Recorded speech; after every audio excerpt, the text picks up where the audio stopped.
la base de la vida cristiana, el fundamento, el cimiento sobre el cual el cristiano, por el accionar del Espíritu Santo, desarrolla su vida en pos de vivir para la gloria de Dios. Eso es lo que comenzamos a ver en este precioso capítulo 8. Romanos capítulo 8 del 1 al 4. El apóstol Pablo comienza la exposición de esta preciosa base de la vida cristiana, dando la declaración más clara, más tajante, más concisa que podamos encontrar en todas las sagradas escrituras, de la doctrina de la justificación por la fe solamente. Dice el verso 1, ahora pues ninguna condenación hay para los que están en Cristo Jesús. Esa palabra ahora quiere decir la nueva condición en la que se halla el cristiano, unido a Cristo y no unido a Adán. No voy a ir ahí al capítulo 5, versos 18 al 19, solamente estoy retomando lo que decíamos el domingo pasado. Esta palabra ahora da a entender la nueva condición suya y mía como cristianos, unidos a Cristo y ya nunca más unidos a Adán.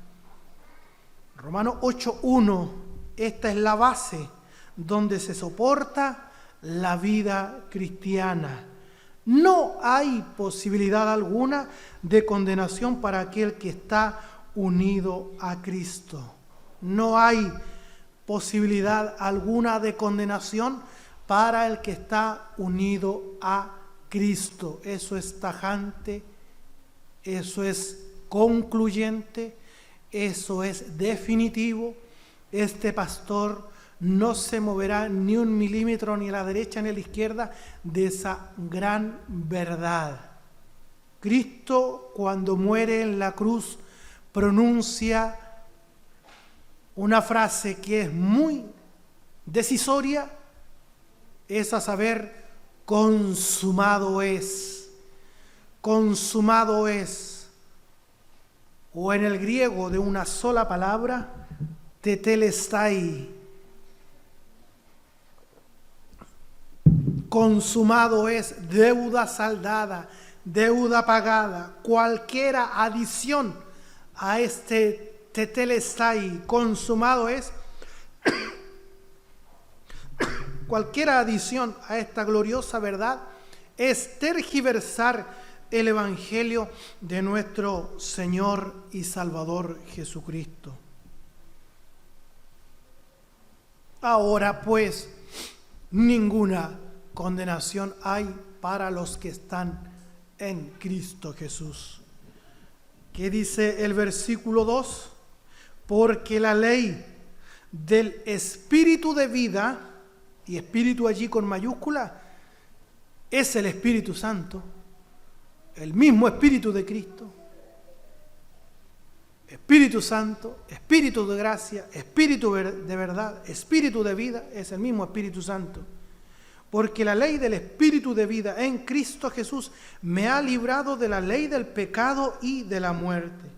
Este verso 2 dice, la palabra ley del Espíritu se refiere al dominio o al poder que ejerce el Espíritu Santo sobre la vida del creyente, imponiéndose sobre el dominio o poder de la naturaleza pecaminosa que aún reside en nuestro ser. La base donde se soporta nuestra vida cristiana en pos de nuestra santificación es la plena seguridad de nuestra justificación. Yo en otras ocasiones le he dicho que un hombre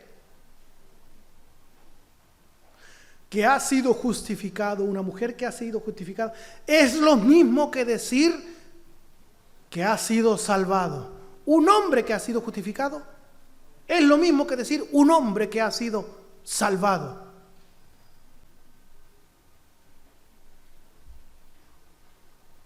En el capítulo 5, verso 1 de Romanos dice, justificados pues por la fe. ¿Qué más? Tenemos paz para con Dios por medio del Señor Jesucristo. Por eso Pablo arranca este capítulo 8 con este bendito ahora. Así como en el capítulo 3, verso 21, aparece otra vez la palabra ahora. De ahí para atrás le ha expuesto la ley, pero del 3:21 en adelante dice, pero ahora aparte de la ley se ha manifestado la justicia de Dios. Y de aquí de manera similar en el capítulo 8, verso 1, ahora ninguna condenación hay para los que están en Cristo Jesús. Versículo 3. ¿Qué dice el versículo 3? Y aquí nos vamos a quedar un poquitito más de tiempo en el verso 3 y 4, debido a que el verso 1 y el verso 2 ya lo abarcamos o lo tocamos el domingo pasado. ¿Qué dice el verso 3?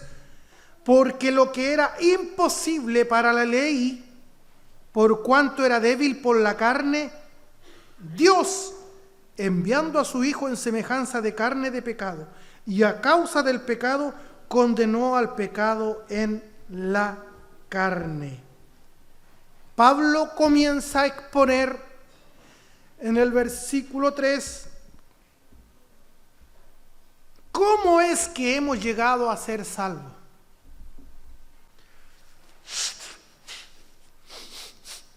Y esto es de suma importancia para todos nosotros, queridos hermanos en el Señor. Si usted quiere saber,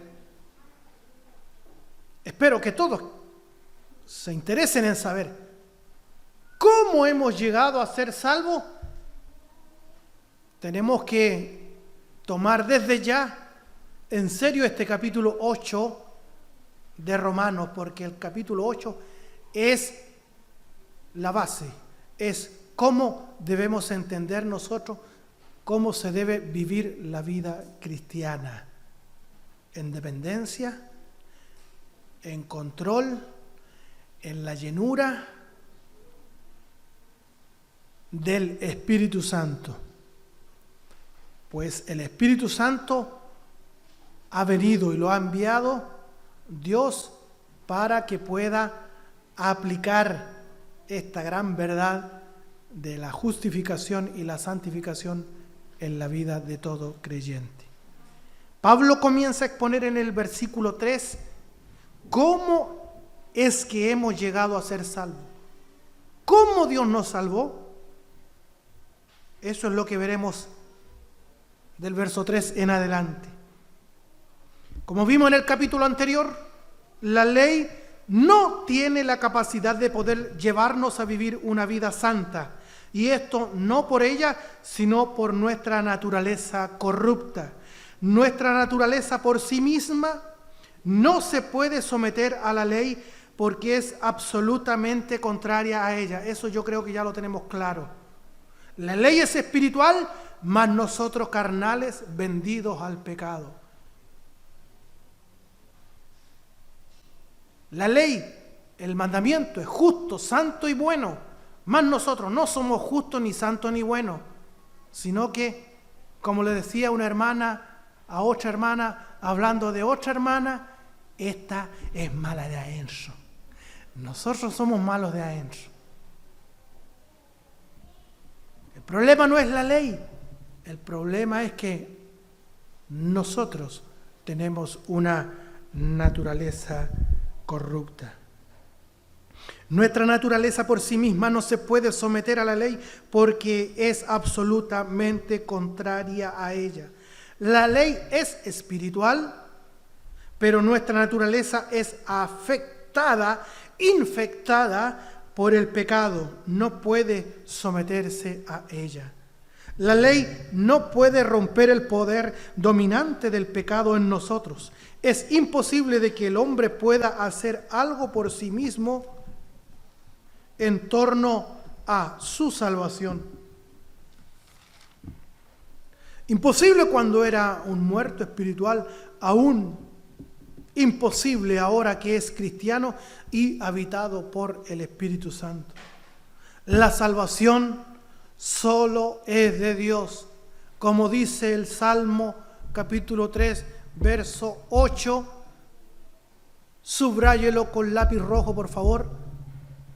Lamento tanto que no tengamos el proyector en esta noche. Si no, ahí estaría ya proyectado. Busque, yo creo que su Biblia tiene el Salmo capítulo 3, tiene el verso 8. Usted chequeará allí que dice: la salvación es de Jehová. La historia del joven rico, este joven fariseo, tiene como principal enseñanza para los discípulos de Cristo la incapacidad del hombre para poder salvarse por sí mismo. Vayamos por favor rápidamente a Lucas capítulo 18, verso 24 al 27.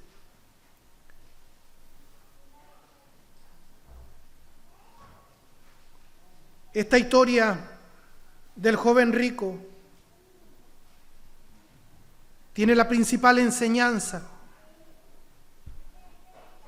que trata la incapacidad del hombre para poder salvarse por sí mismo. Este joven rico, fariseo, la gente concluía que este fariseo era bueno y que contaba con el favor de Dios, por eso que era tan rico.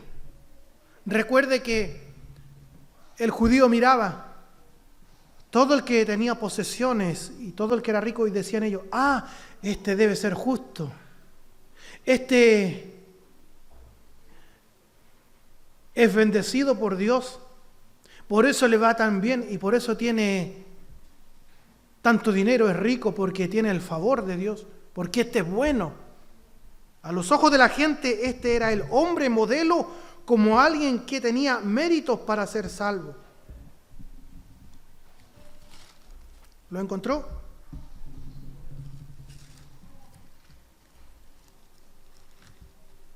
Lucas 18, 24.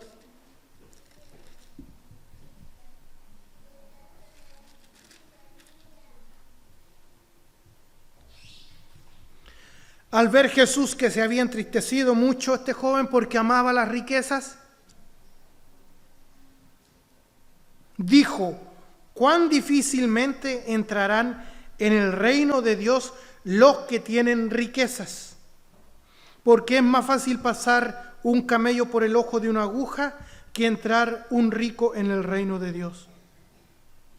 Y los que oyeron esto dijeron: ¿quién pues podrá ser salvo? Mire la pregunta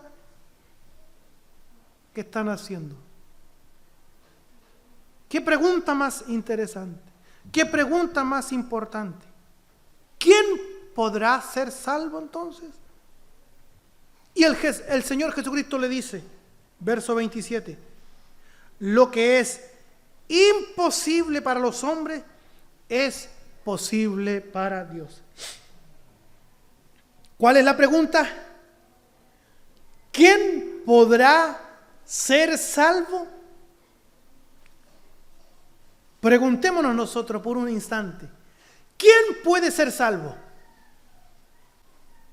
¿Quién se puede salvar a sí mismo? ¿Quién puede salvarse? ¿Quién podrá ser salvo? El Señor Jesucristo le dice: lo que es imposible para los hombres es imposible para todo hombre de toda época, de toda raza, de toda nación, es decir, hombre también mujer. Lo que es imposible para los hombres, porque el hombre no se puede salvar a sí mismo. Lo que es imposible para los hombres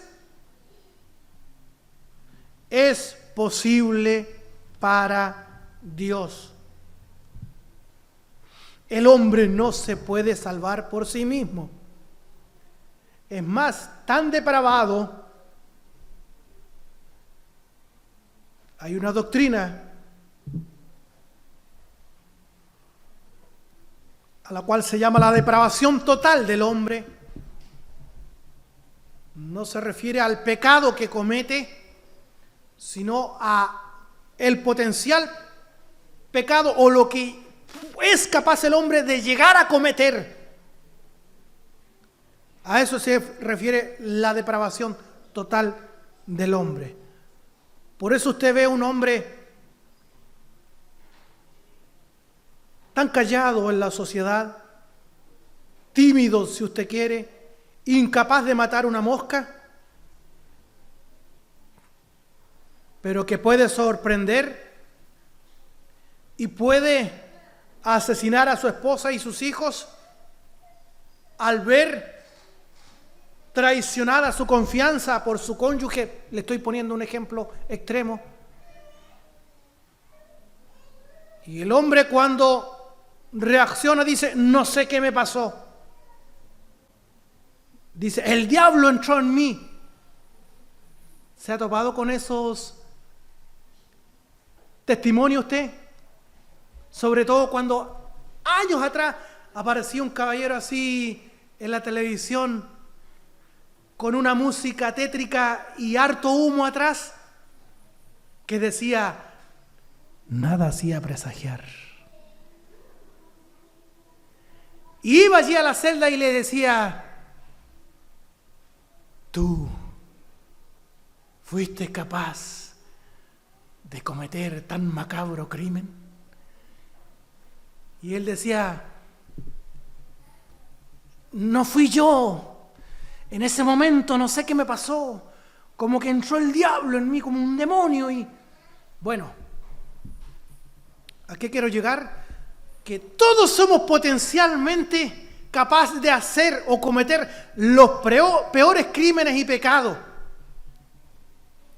Ahora, si usted se encuentra bueno y que yo soy capaz de hacer eso, se lo digo, usted es capaz de hacer eso y muchas cosas más. Yo también. Como que no está muy convencido. El hombre, la mujer, no se puede salvar por sí mismo, porque el Señor Jesucristo lo está diciendo. Lo que es imposible para el hombre. El mismo Señor Jesucristo está diciendo: eso de salvarse por sí mismo es imposible para los hombres. Esa es la gran verdad que está detrás de la enseñanza del joven rico. Que el hombre está imposibilitado de salvarse por sí mismo. Y el Señor Jesucristo lo reafirma, le pone un timbre allí, dice: esto está chequeado, esto es una gran verdad, esto está timbrado y es así y nadie lo va a mover. Lo que es imposible para los hombres es posible para Dios.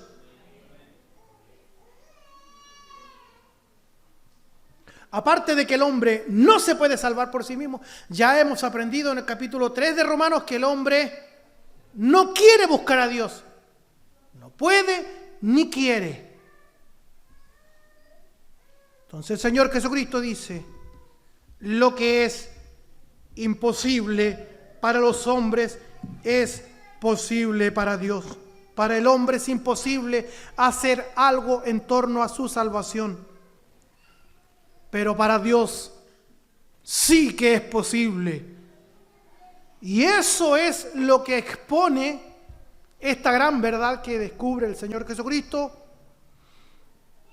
ante sus discípulos con la historia del joven rico. Es precisamente lo que expone Pablo en el capítulo 8, verso 3. Expone la imposibilidad del hombre, pero la posibilidad que crea Dios al enviar a su Hijo Jesucristo. Leamos nuevamente el verso 3 de Romanos 8. Porque lo que era imposible para la ley, por cuanto era débil por la carne, Dios enviando a su Hijo. En Deuteronomio capítulo 30, del 11 al 15, Moisés explicándole este principio del antiguo pacto: haz esto y vivirás. Si gusta, van allá, por favor, porque lo vamos a comparar con Romanos 10. Deuteronomio capítulo 30.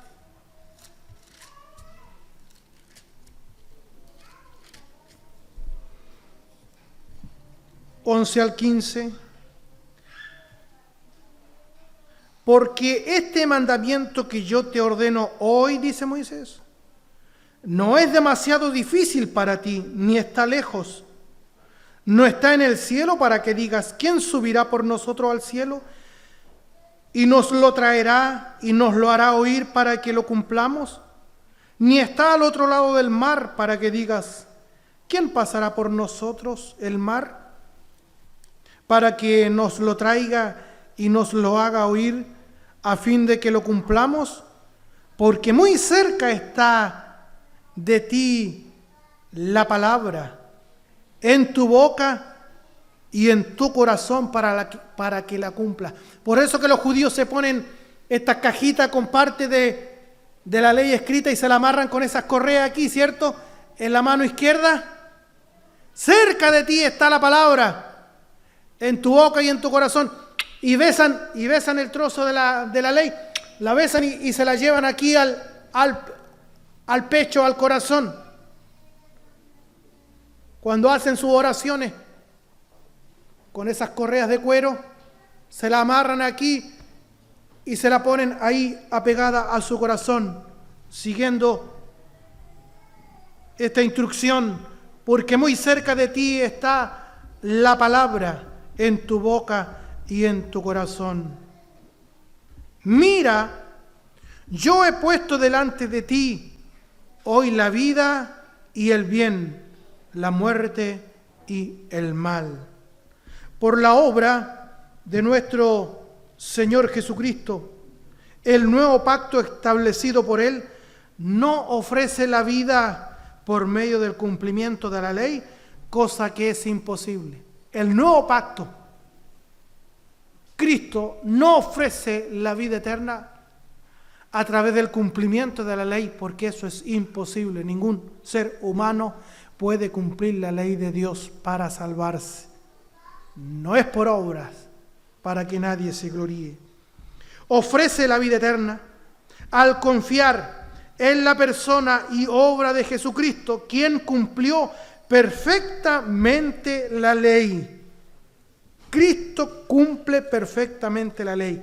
Y esto que estaba diciendo Moisés al pueblo de Israel en Deuteronomio 30 del 11 al 15, el apóstol Pablo lo toma y frente a la luz de Cristo y el nuevo pacto lo redirecciona para nosotros ahora. Por favor, vayamos a Romanos capítulo 10, versos 5 al 9. Romanos 10 del 5 al 9. Porque la justicia que es por la ley, hay una justicia que es por la ley y hay una justicia que es por la fe. ¿Cuál es el gran tema, hermanos? ¿Cuál es el gran tema de la carta a los romanos? Usted me dirá, el Evangelio, claro. Pero el gran tema de la carta a los romanos es la justicia de Dios. ¿Cómo abarcamos o cómo entendemos la justicia de Dios? ¿Cómo la hacemos nuestra? ¿Cómo la hacemos propia? ¿Qué es la justicia de Dios? Dijimos, es aquello que Dios demanda, lo que Dios requiere para que el hombre y la mujer pueda estar en la presencia de Dios. Y esa justicia tiene que ser total, perfectamente igual, exactamente igual a la justicia de Dios. Por eso que no hay ninguno justo, porque no hay hombre alguno ni habrá jamás que pueda llegar con su propia justicia, equiparar su propia justicia a la justicia de Dios. Eso es un imposible. Solo la justicia de Cristo el Señor pudo hacer eso. Y esa justicia de Cristo se nos imputa a nosotros. Entonces dice, Romanos 10, 5.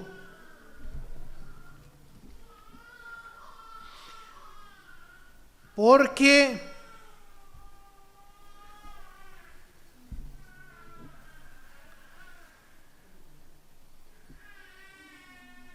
de la justicia que es por la ley,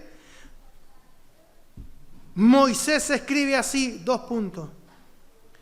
El hombre que haga estas cosas vivirá por ellas. Tenía que obrar.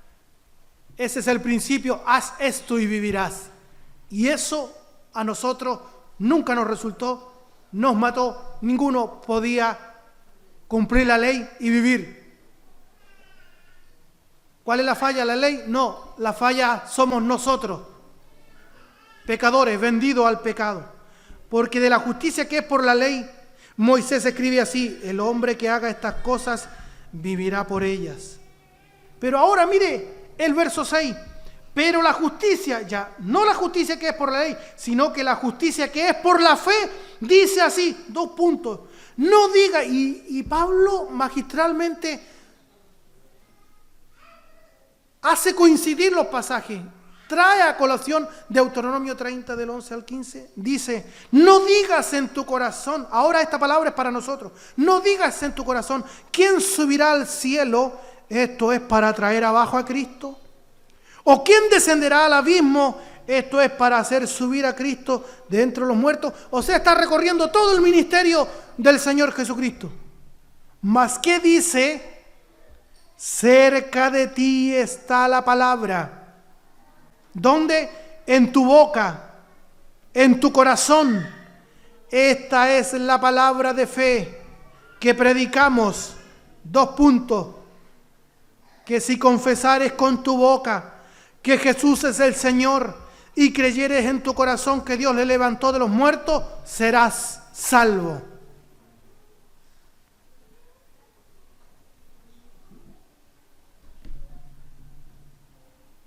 Esta es la palabra de fe que predicamos.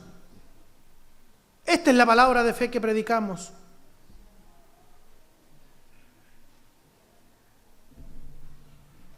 Que si confesares con tu boca que Jesús es el Señor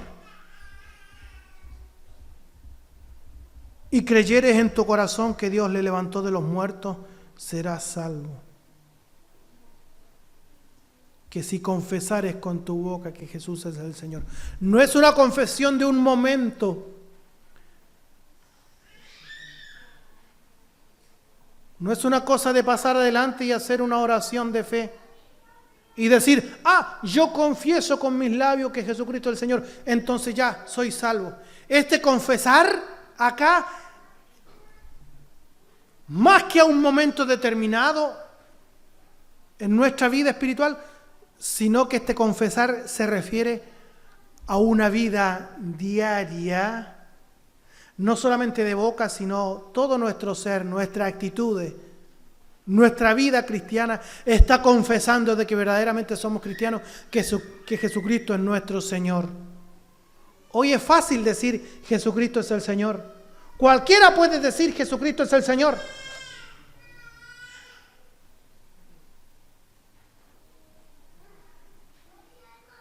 Mucha cristiandad en este tiempo dice Jesucristo es el Señor. No le toman peso a esas palabras. Jesucristo es el Señor. Si realmente el Señor Jesucristo fuera su Señor, de partida estarían aquí reunidos en esta noche aquí en la casa del Señor. Porque Él es su Señor y Él manda su vida, Él manda su horario, Él manda su itinerario. Muchos coristas que no están acá en esta noche dicen también, sí, Jesucristo es el Señor. Sin embargo, se mandan solos. No están un domingo sí. Si vienen 2 domingos seguidos, al tercero falla, porque 3 domingos seguidos es mucho. Entonces es fácil decir en este tiempo, Jesucristo es el Señor. Dios nos dé la gracia en esta noche.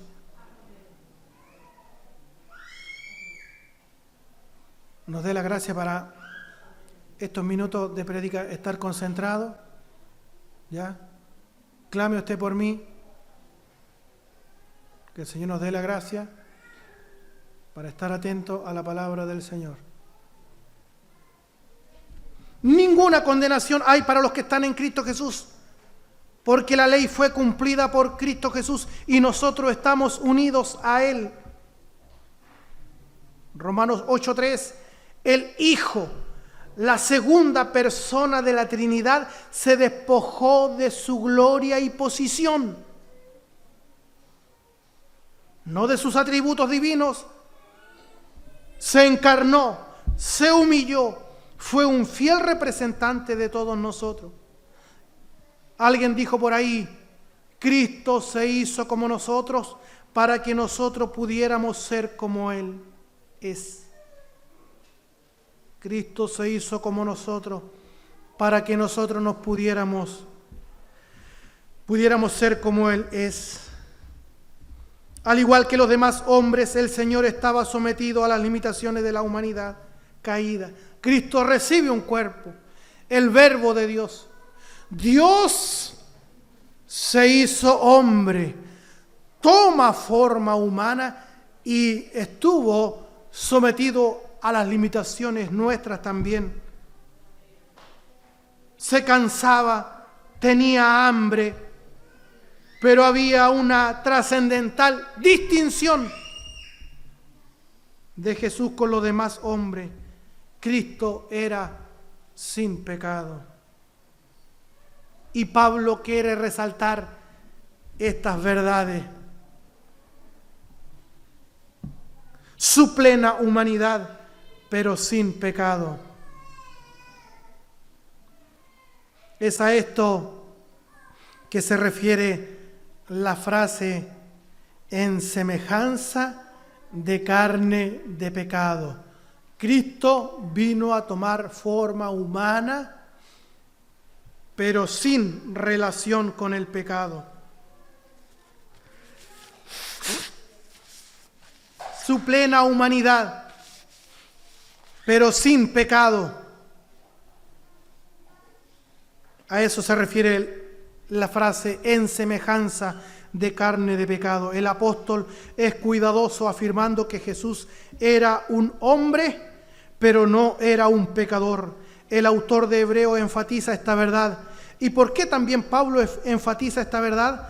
Porque ahora Pablo va a pasar a hablar del sacrificio de Cristo. Y el libro de los Hebreos se centra en el sacrificio de Cristo. ¿Qué dice Hebreos 4:15? En nuestra escuela dominical estamos estudiando la carta a los Hebreos. ¿Qué dice Hebreos 4:15?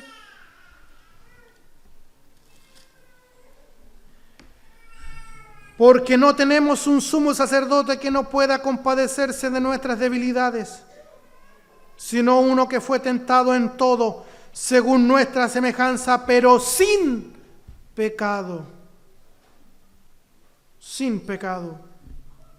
¿Y qué dice el capítulo 7, verso 26?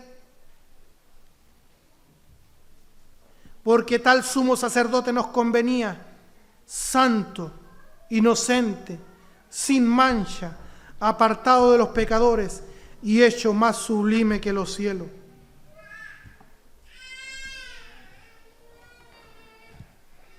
Cristo era un digno representante del hombre, pero era sin pecado porque era un cordero perfecto para ser sacrificado. Y en dicha condición, nuestro Señor Jesucristo vino a morir por los suyos. La frase del verso 3, y a causa del pecado, era una expresión que era utilizada comúnmente para referirse a las ofrendas por el pecado. Así que esta expresión puede ser traducida de mejor manera. ¿A qué se refiere a causa del pecado?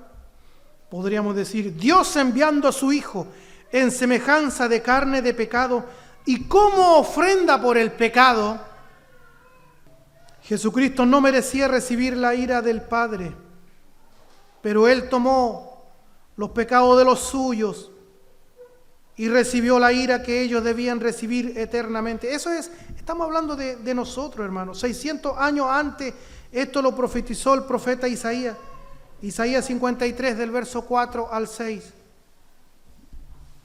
Vaya por favor allá, si trajo Biblia. No estamos hablando de algo ajeno. Usted está involucrado aquí. Isaías 53, del 4 al 6.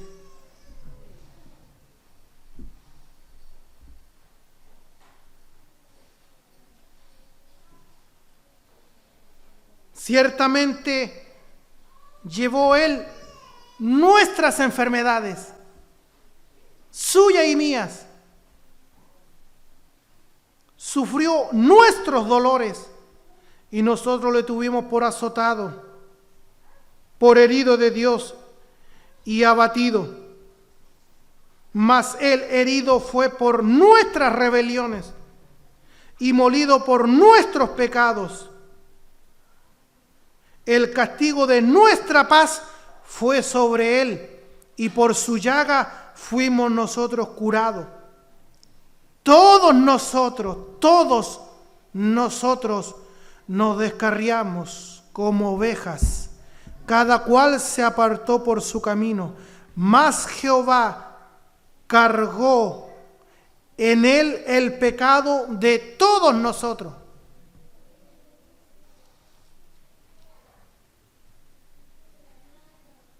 O más apegado al original, tendríamos que decir, más Jehová descargó en Él, en su Hijo amado, la segunda persona de la Trinidad, más Jehová descargó en Él el pecado suyo y mío, el pecado de todos nosotros. Segunda a los Corintios, capítulo 5, 21. Segunda a los Corintios 5, 21. Al que no conoció pecado. ¿Quién es ese que nunca conoció pecado? Cristo el Señor. Al que no conoció pecado, por nosotros lo hizo pecado, para que nosotros fuésemos hechos justicia de Dios en Él. ¿De qué trata la carta a los romanos? Trata de la justicia. Y aquí dice Pablo a los Corintios, al que no conoció pecado, por nosotros, por usted y por mí, Dios lo hizo pecado para que ahora nosotros los para que nosotros, usted y yo, fuésemos hechos justicia de Dios en Él. Esto que recién estamos pasándole la uña por encima de estas grandes verdades. Dios nos debe amar mucho a nosotros, querido hermano en el Señor, que nos aguanta tanto.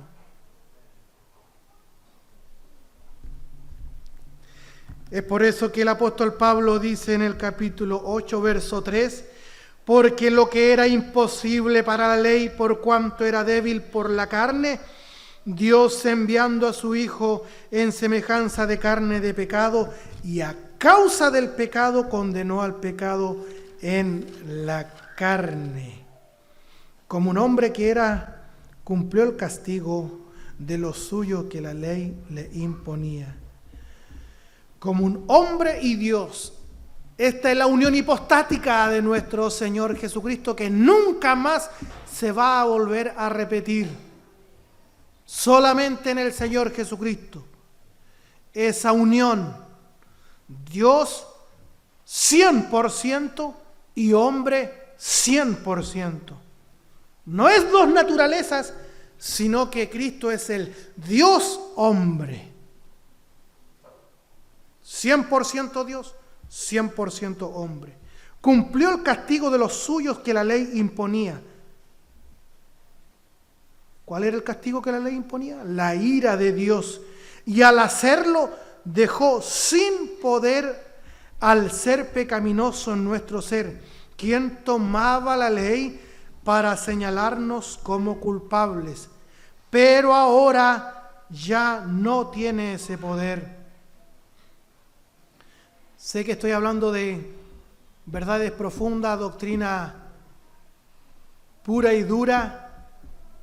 A lo mejor puede a rato usted recibir como en abstracto, pero esta es la verdad fundamental de la doctrina de la justificación y santificación.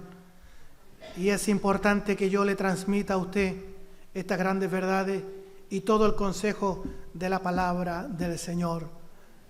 Alguien tiene que decirlo, y para que nunca diga usted, este pastor nunca nos ha enseñado estas grandes verdades. Mentira. Una cosa distinta si usted le ha dado interés o no. Recuerdan que el domingo pasado le decía yo que teníamos todos 24 horas del día, ¿cierto? Y la dividimos generalmente en 8 horas para trabajar, 8 horas para dormir y 8 horas para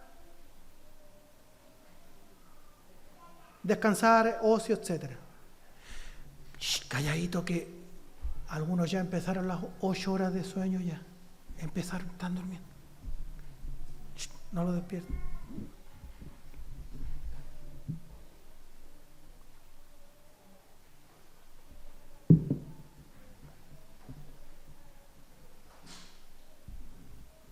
Jesucristo 100% Dios, 100% hombre, cumplió el castigo de los suyos que la ley imponía, la ira de Dios. Y al hacerlo dejó sin poder al ser pecaminoso en nuestro ser, quien tomaba la ley para señalarnos como culpables. Pero ahora ya no tiene ese poder. ¿Cuál es el poder del pecado? Este es el poder del pecado. Utilizar la ley como herramienta de condenación. ¿Se acuerda que domingo pasado yo les hablaba de que el pecado, de cierta manera, Dios, el apóstol Pablo lo personifica? Y el pecado usa la ley como plataforma, como herramienta para incitar al hombre a pecar, y luego ahí viene la condenación por la ley. La ley declara culpable al pecador. Pues bien, este es el poder del pecado, utilizar la ley como herramienta de condenación. Pero hay una cosa, que si la condena ya fue cumplida por el Señor, ¿dónde queda el poder entonces del pecado? Si la condena ya fue cumplida, ¿quién nos acusará? Como dice Romanos 8:34. Vayamos ya, por favor. Me adelanto un poco. ¿Quién es el que condenará? Cristo es el que murió, más aún el que también resucitó, el que además está a la diestra de Dios, el que también intercede por nosotros. El poder que tenía nuestra naturaleza pecaminosa al utilizar la ley para señalarnos como condenados, ya no tiene ese poder. ¿Por qué? Porque Cristo pagó nuestra condena y nosotros estamos unidos a Él. Ya no tiene una plataforma la cual utilizaba para señalarnos como pecadores. La gracia de Dios elimina el poder del pecado. Ya no tiene la plataforma que utilizaba para atacar, ya que ninguna condenación hay para los que están en Cristo Jesús, porque la pena ya fue pagada. Ninguna condenación hay para los que están en Cristo Jesús. Los legalistas creen que esta es una peligrosa afirmación, porque está incitando a una vida licenciosa, dicen ellos.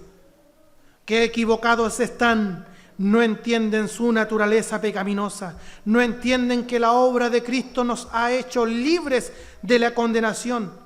Y esa es una base preciosa que utiliza el Espíritu Santo para producir en nosotros el poder de vivir para la gloria de Dios. Y este es el resultado que el apóstol Pablo señala que logró la obra de Cristo por los suyos. Y vamos a entrar al verso 4 y final. ¿Qué dice el verso 4? Para que la justicia de la ley se cumpliese en nosotros, que no andamos conforme a la carne, sino conforme al Espíritu. ¿A qué se refiere esa palabra cumpliese? Apunta no a algo que hicimos o debamos hacer, sino a algo que fue hecho por nosotros, a favor de nosotros. La obra de Cristo produce una acción judicial que permite que la ley sea cumplida en nosotros. Así que nosotros podemos decir, hemos cumplido la ley de Dios. Porque al estar unidos a Cristo, todo aspecto de la ley es cumplida. En torno a su castigo, el castigo que imponía la ley, el castigo que merecía usted y yo, se cumplió en la cruz. Ya está cumplido eso, esa parte. Pero en torno a la demanda de una vida perfecta, Jesucristo la cumplió y nosotros la cumplimos también porque estamos unidos a Él. ¿Nota la vital importancia de esta verdad que estamos hablando? Toda la demanda de la ley fue cumplida. La pena, el castigo, Cristo lo asume. El castigo de nuestra paz, dice Isaías 600 años antes de Cristo, el castigo de nuestra paz, el castigo para que usted y yo pudiéramos tener paz para con Dios, el castigo fue sobre Él. Y la vida perfecta que demanda la ley, no una vida más o menos, sino que la vida perfecta la cumplió Cristo por usted y por mí. Y de ese punto de vista podemos decir nosotros que hemos cumplido también con la ley de Dios nosotros, por el hecho de estar unidos vitalmente a Cristo el Señor. Gloria a Dios por ello. Y al entender estas grandes verdades, más se agranda nuestra devoción, más se agranda y más crece nuestra adoración. Al entender estas grandes verdades, usted pasa por esa puerta de la casa del Señor para adentro el día del Señor en una actitud distinta de adoración a Él, porque está entendiendo las grandes verdades del Evangelio. Entonces, ¿dónde está la jactancia nuestra? ¿De qué nos jactamos tanto? No debiera haber ninguna jactancia. ¿Entiende por qué ahora decimos nosotros siempre la honra, la gloria, la alabanza, el poder, imperio sempiterno es para Dios?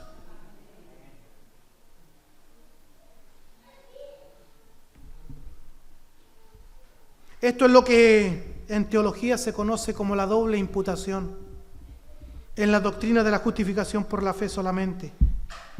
¿Doble imputación en qué sentido? Primero, nuestros pecados, Él los llevó y la ley fue satisfecha, pues la ira de Dios recayó en Él. Y su vida perfecta, su justicia en torno a la ley, se nos imputa a nosotros y somos declarados justos. Es una declaración judicial forense.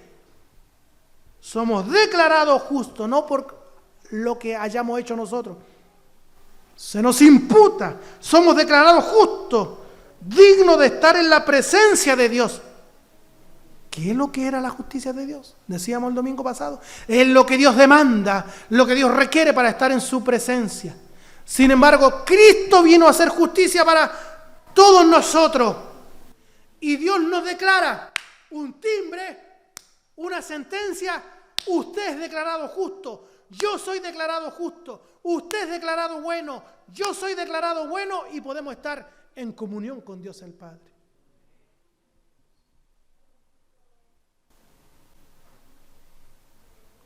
tanto es así el nexo, la relación, que Dios dice que fuimos adoptados y podemos decirle Padre nuestro, Abba Padre. No como alguien dice, Abba Padre, papito, papito lindo que te quiero tanto, papurri. No, no papurri, no papito. Padre Santo, en reverencia. Es en ese sentido que la justicia de la ley se cumple en nosotros. Es en ese sentido que la justicia de la ley se cumple en nosotros. Verso 4. Para que la justicia de la ley se cumpliese en nosotros, que no andamos conforme a la carne, sino conforme al Espíritu. Esa última expresión la desarrollamos y terminamos. ¿A qué se refiere la expresión que no andamos conforme a la carne, sino conforme al Espíritu? Expresa una doble verdad en la vida del cristiano. Esta expresión no apunta a la obediencia, pues esta siempre es imperfecta. Repito eso. La expresión que no andamos conforme al Espíritu, sino al revés, que no andamos conforme a la carne, sino que andamos conforme al Espíritu. Esta es una expresión que no apunta a la obediencia, pues esta obediencia siempre es imperfecta. Más bien apunta al régimen, al poder que ahora direcciona nuestras vidas. El Espíritu Santo, quien nos une a Cristo por medio de la fe, Él genera la convicción de que los resultados de la obra de Cristo nos pertenecen a nosotros. En otras palabras, el Espíritu Santo aplica la obra de salvación a nuestra vida, que es la base para vivir la vida cristiana. El cristiano ya no vive bajo el principio de sus propias fuerzas, pues conoce y reconoce su incapacidad. Pero es esa verdad, ese principio de vida, de dependencia del Espíritu Santo, la cual tiene frutos en torno a nuestra santidad. Dios no solo ofrece en Cristo al creyente pleno cumplimiento de las exigencias de la ley, sino que también envía al Espíritu Santo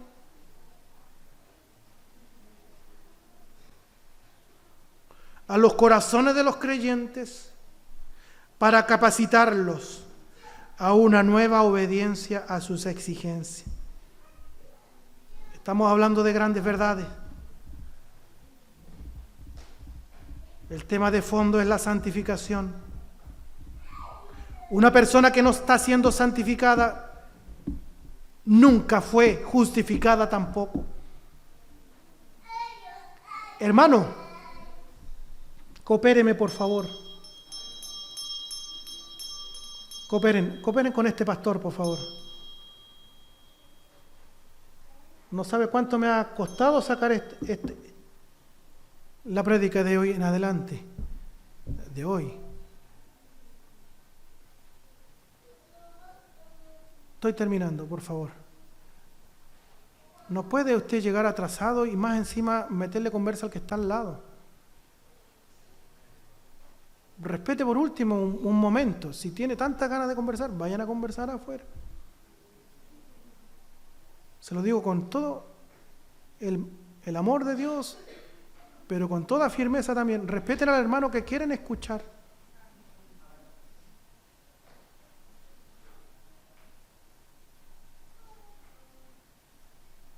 Un hermano que no está siendo santificado con toda seguridad no ha sido justificado. Eso es lo mismo que decir no ha sido salvado.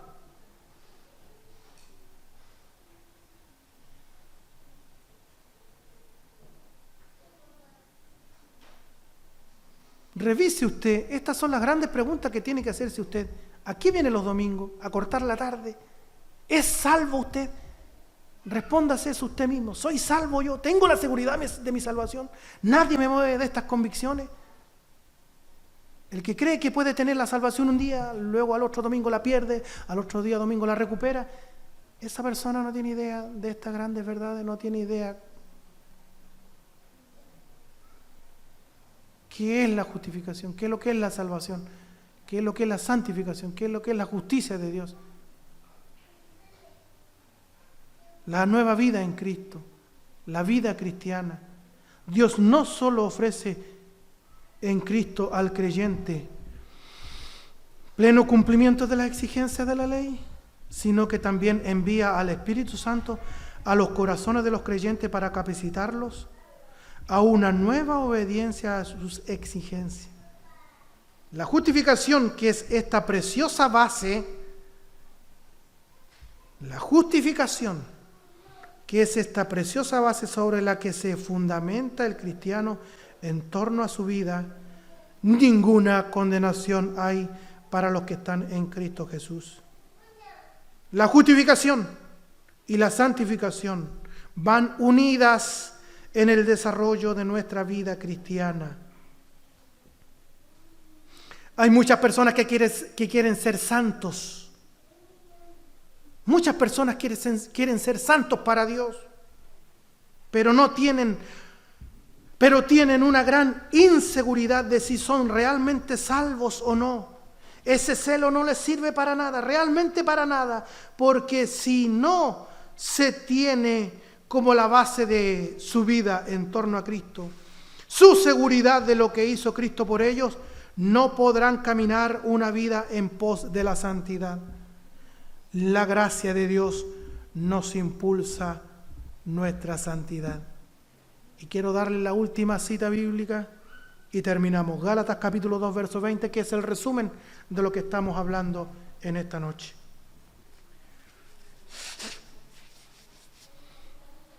¿Se acuerdan cuando hacíamos el discipulado los días sábados?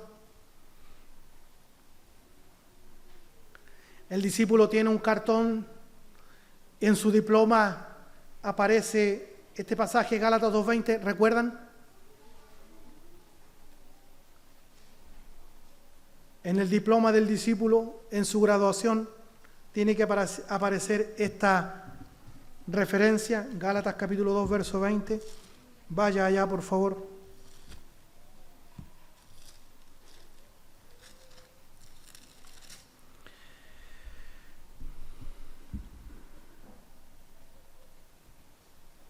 Tomo del 19. Porque yo, por la ley, soy muerto para la ley, a fin de vivir para Dios. Con Cristo estoy. Yo, podríamos decir, el yo está crucificado con Cristo, y ya no vivo yo, mas vive Cristo en mí. Y lo que ahora vivo en la carne, lo vivo en la fe del Hijo de Dios, el cual me amó y se entregó a sí mismo por mí. Notemos la última frase. Y lo que ahora vivo en la carne, lo vivo en la fe del Hijo de Dios. Podríamos decirle una pregunta a Pablo o al texto. Pablo, ¿en cuál fe vives tu vida ahora? ¿En cuál fe, Pablo? ¿Qué es lo que acabas de decir? Lea, por favor, ahí tiene su Biblia. Y lo que ahora vivo en la carne, lo vivo en la fe del Hijo de Dios. ¿De quién es la fe? Pablo, ¿en cuál fe vives tu vida? Lo vivo en la fe del Hijo de Dios. ¿Quién dijo que su fe era suya? Nosotros tenemos que vivir nuestra vida cristiana en la fe del Hijo de Dios. ¿Se da cuenta que la salvación es de Jehová, la salvación es del Señor, de principio a fin? Todo es del Señor. Nosotros tenemos que vivir la vida cristiana lo que nos resta aquí en la tierra, en la fe del Hijo de Dios. ¿De quién es la fe? La fe es de Cristo. No nuestra fe. Nuestra fe es flaca, raquítica, débil. Pablo, ¿en cuál fe vives tu vida ahora?